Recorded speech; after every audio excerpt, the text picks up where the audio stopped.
Oh, awesome. Chris is just so easy to work with, and we've known each other since I was in 8th grade. He was my learn to row coach.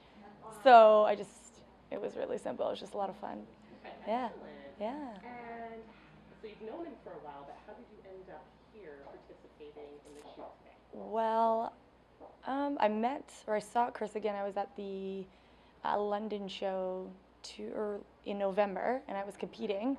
And I walk in, and I'm like, Chris, oh my God, I haven't seen you since 8th grade and whatnot. And he contacted me after because he was like, oh, I remember, would you like to be involved, like with our shoot? And even I went up to the pro show last weekend, and um, he kind of told me all about it and sent me the link to As You Are and all that. And I'm like, I would love to. It'd be great. I love my body. I love it. I'm a trainer, and so my body is more for. Um, I'm drawing a brain fart right now. It's not so much how my body looks, but how it performs is how I want to be strong. I like to be strong. I encourage others to be strong. The shape of my body is just a perk to being able to push it to its limits.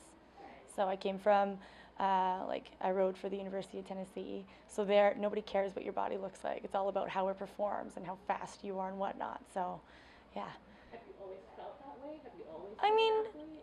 Always been an athlete for sure. Like, grew up playing tons of sports, hockey with my twin brother, like right through till university. And, I always wanted to be skinny, I would say. And then as I'd gotten older, I embraced I wanted to be muscular. I wanted to be strong. I wanted to be fast. And so it went from being, I want to be skinny like everyone else to being like, I want to be the fittest and strongest that I can be. And yeah, I don't know.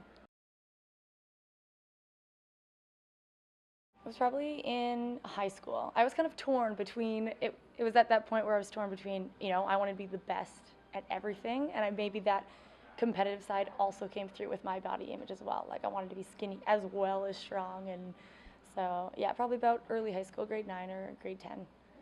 Yeah.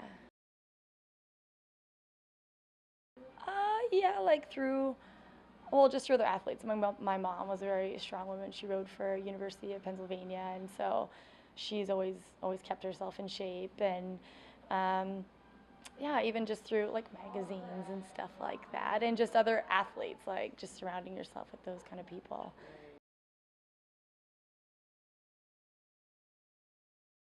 Oh, 100%.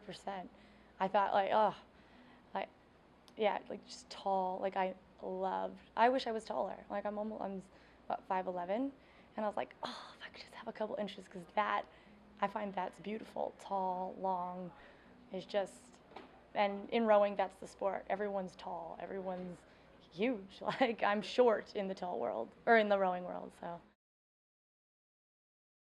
no, not really, not really. Yeah, 100%. Like I'm half Italian, so that when you said, is there anything you could change, and like that was always a big thing. Arm hair, not so much. I don't really care, but like I'm an Italian girl, it grows everywhere. We got a little stash going on. Eyebrows got to maintain. Yeah, pretty much. Yeah, those are the big ones. No, not really. Like everyone's kind of mixed. I grew up like my mom is full Italian, so but she really doesn't have hairy arms, which is the funny thing. And I've got 4 sisters. Some of them have hairy arms. Some of them got the fun stash. Some didn't. Like my dad's blonde hair, blue eyes, so we all got a little mix of it. But we all just not make fun of it, but make light of it, and it's the way you have to be. It's funny, yeah. A little bit maybe because I'm self-conscious of it as well. But it doesn't bother me so much on other people as it does myself.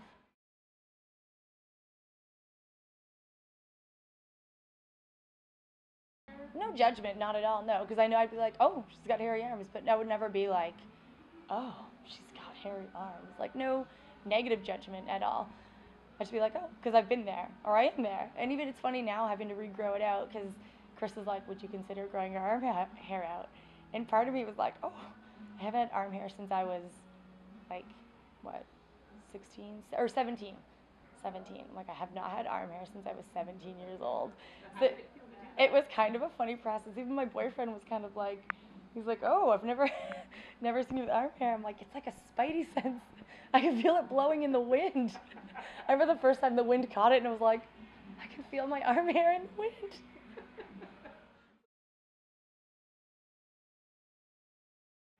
You know what? At first he was like, oh, you're growing your arm hair out. And after I did it, he's like, oh, it's not even that, he's like, it's not even that bad. Because he's someone who doesn't particularly like arm hair. He would never, like, he's a good man, so he would never make me feel bad about it by any means. But he was just like, oh, it's not even that bad. Granted, he's bald, so I'm like, well, if you can grow it on your head, then I won't grow it on my arms. And he's like,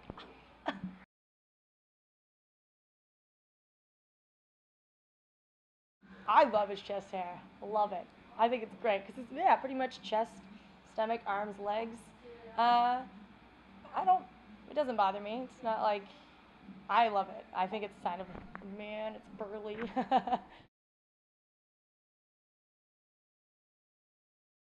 No, not at all, because I've dated guys who weren't. So, not really. It's just, I don't know. I don't know how to explain that. I don't know. I love it all. I love it all.